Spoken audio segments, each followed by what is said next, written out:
Okay, so if you're watching this video, it means it was finally successful. This is my third try. And frankly, if this doesn't work, I'm giving up. So anyway, I promised a second part to the budget video that I did earlier, and this is the second part of that. I want to first tell you that living on a budget, making a budget, following a budget is not about depriving yourself. It's about living within your means. I've had people tell me that they don't want to follow a budget because they feel deprived. And that's kind of like kicking the can down the road, so to speak. So you live beyond your means, you use credit cards, and then at some point in the future, you're in real trouble with that. And I've seen it. I've never lived that way. I usually rein it in before tragedy happens. Maybe I'm just lucky about that because it could have happened many times, but I've been lucky. So anyway, that's what I want to make clear right out the gate. So after watching the first video about the budget, about analyzing your expenses and making a past budget is what I called it, where you put everything in the categories and you see how much you were spending, and you see that you were spending all of your money, or even going into debt because of your expenses. You can now analyze that specific budget and set up a budget for the future. And I do them 1 month at a time because things change from month to month. Some expenses change, circumstances change, things come up, and so I don't go beyond 1 month. For me, it would be too traumatic to try to decide what I was going to spend 6 months from now.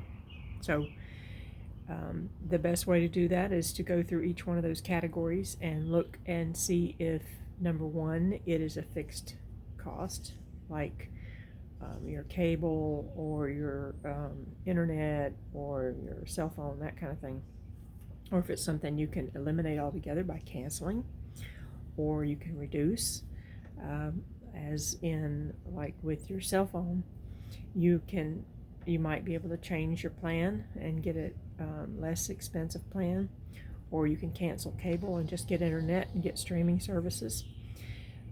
With electricity, you can go to, some people call it budget billing places. Different places call it different things, where your electric bill is the exact same every month. If your rent is way too high and you have the means to get into something less expensive, there's that option, but that's a big step. If you have a big debt that you're trying to pay off, you might want to roll some of the cash that you save in another category into that one to pay it off quicker. So those are some things you can do. And when you add those things up, they should be less than the money that you're bringing in, hopefully. Now, what you have left over after that, I would call your discretionary spending.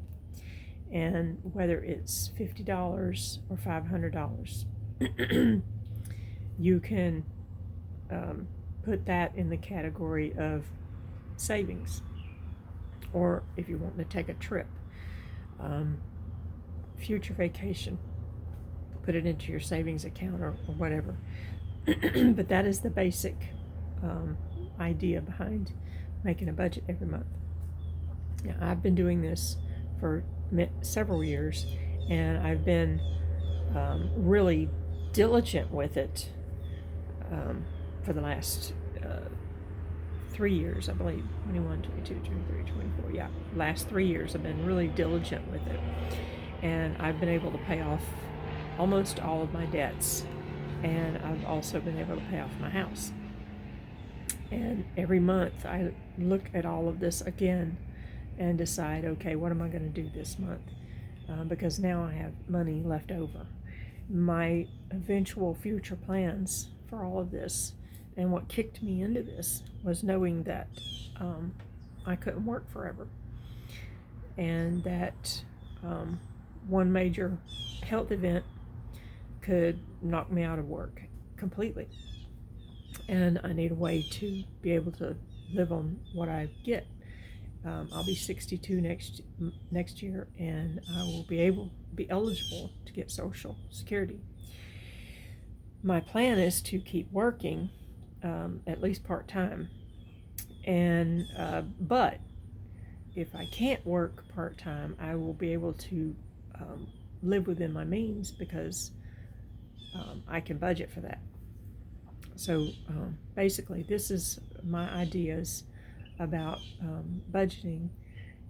Stay within your means. Now, if you're on an extremely low budget and you still have no wiggle room left when your money runs out, there are other options that you can get into.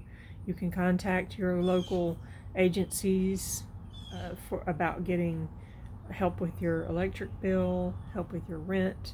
These are usually temporary fixes, so that you can take care of some of the debts that you might have that are actually causing you to not be able to stay within your budget. Or food banks. Now, where I live, there are lots of food banks. You could probably almost exclusively live from food banks in this area. I don't know if that'll be forever or what, but I'm not currently doing it because I'm working and I'm making enough money actually to save money. But I've checked out all these resources, and for me, it was important to know all these things, because whenever I don't want to be in a position where I'm scrambling, because when you scramble, you end up making poor decisions. And over my lifetime, I've done a lot of that. That's why I'm in the state I'm in right now. So anyway, that's all I have for today. And I hope you have a nice day and enjoy the wherever you are. As of today, I've been in this house for a year, and I don't know what to follow that up with, except that I've been in this house a year. I've got 8 more months here with the contract I'm under, and at that point it will also fall within the time that I can collect Social Security. And at that point, I'll make decisions based on where I'm at the time. So that's all for today.